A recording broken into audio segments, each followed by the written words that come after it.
Hello everyone, this is Dr. Dix coming back at you with another video. Like, share, and subscribe to the channel. King of Automation on TikTok, King of Automation underscore on TikTok, and King of Automation underscore on Instagram, and Dr. Patrick Dix. And you can find me on LinkedIn, Dr. Patrick Dix. So this is a serious video for the black community because I am black. And I want to talk to y'all about something. I'm seeing a lot of videos. Black people, stop telling other black people they do not need training or education to make it. I can make it off of service. We are the only community that tell our people they don't need education or training to make it to the next level. That's why we are behind. Yeah, I said it. That's why we are behind. Myself, I can tell y'all, I've never heard that growing up. I've always heard reach for the stars, and other folks will say, well, you grew up differently. And I'll tell folks, I am from South Carolina. The town I am from is about 3,000 people. So either you worked in a plant or you try to find work somewhere else. So you can't tell me about how tough it is. But my main point that I want to express in this video, stop telling black people, stop telling other black folks they don't need training. Well, I got into this field without that. I would love for somebody to show me, okay, so you got into the field, how you gonna sustain that? Well, you know, they saying education ain't needed. No, education is always needed. If that wasn't the case, why do they have law enforcement that keeps getting training? Why does the military continuously train? If education is not important, do y'all know in the military, you can't get into certain ranks unless you are in, unless you have a graduate degree. I know this firsthand. When I was doing my graduate degree at Webster University, when I was going to Fort Gordon, what they call it now Fort Eisenhower, and when I was going to Fort Jackson in Columbia, I had many of the military folks in there, what they call OCS, Officer Candidacy School. They cannot achieve higher ranks unless they have education. Even your generals have degrees from West Point, or they have degrees from other schools. So the military is one of the most prestigious organizations in the world, lives on retraining. How are you going to make it without it? And I continuously just see black folks setting other black folks up for failure. You don't need training. You can make it without it. We have some people that slip through the cracks, but that's not a good long-term plan. Too many of us out here living high off the hog and don't have no backup plan. What I want people to understand is, if that's your plan, how are you going to make it if you lose your job to artificial intelligence and automation, and all you got is a high school diploma and some experience and certifications? Please tell me. Please let me know. Because all the schools that I teach at, I could tell y'all, a lot of us are not in the classrooms. And anybody that's an educator, come talk to me. We can go toe for toe. I've taught over 80,000 students. I've been doing this for 10 years being an adjunct. I teach at various schools, so you can't tell me about education. I also create several classes. There are things that a lot of people don't even know about me that I've done in the education sector. So when I hear a lot of folks talk about education and important, I'm sitting there laughing like, yeah, you only knew the backstory to a lot of this stuff. And those same folks will tell other black people, you don't need no degree, or you need to go to this school to major in this. Why would you set somebody up for failure?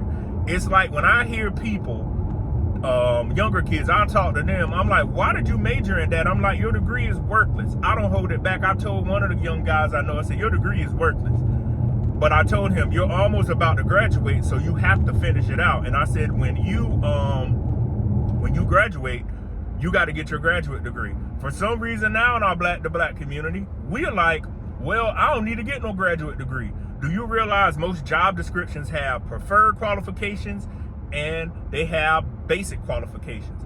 You want to be in the preferred. I'll never forget, my mother, about 14 years ago, we went down to MUSC in Charleston, South Carolina.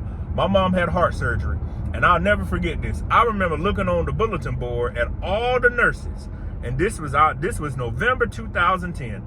The young black girl came to me and said, I noticed something. Y'all don't have any RNs. She said, we don't hire RNs anymore. We only hire Bachelor of Science in Nursing. Y'all, that was 14 years ago.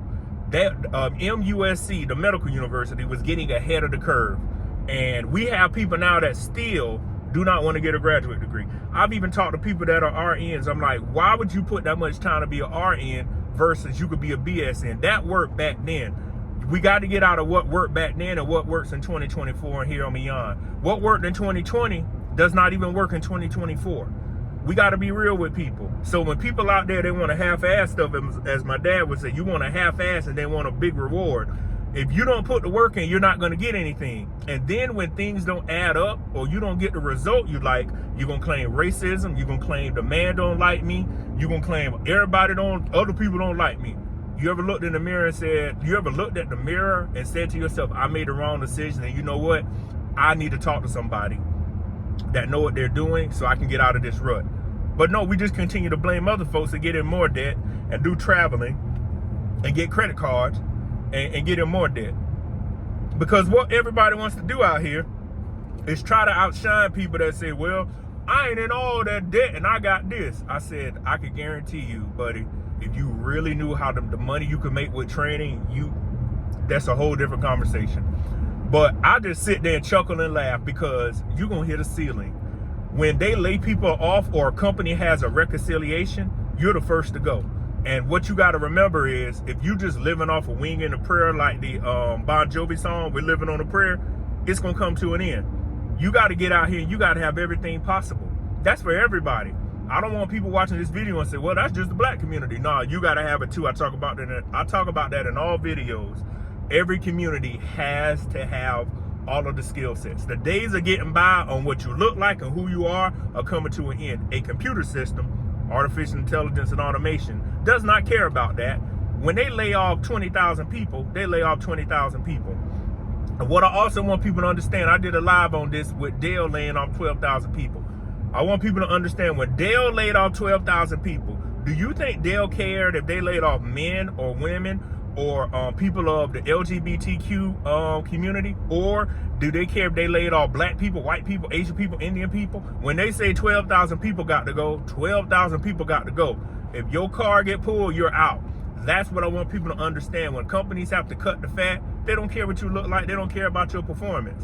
You better be out here standing on business, as y'all say. You better be out here getting to it, because it's going to show up in life to where you need the receipts to show all the hard work you put in. And many people do not have any receipts to show. Traveling. I see that all on the social media platforms. At times I have to get on there and check stuff out. Everybody want to do traveling. But if you were to ask them again, it take $30,000 to get into this investment property. Do you have $30,000? You probably spent that all year traveling, or the last 2 years, and all you got is a bunch of pictures on the wall, and you're about to lose your job. Remember, people, life plays no games. That's something I learned at a young lesson. As a young man in South Carolina, my parents told us, ain't nobody care about your race, ain't nobody care about your gender. Life comes, and that's something I take every day I wake up. This is no game out here. You either gonna have it or you don't. And if you don't have it, you're gonna be homeless, male or female. You even see animals out here stranded. So nobody has sympathy for people anymore. Y'all gonna get the case, and y'all not get the case. Y'all gonna catch on, or y'all are gonna feel the wrath of how the world is about to just turn its other cheek, as they say, and keep on moving. So again, my name is Dr. Patrick Dixon. I'll see you on the next video. Peace.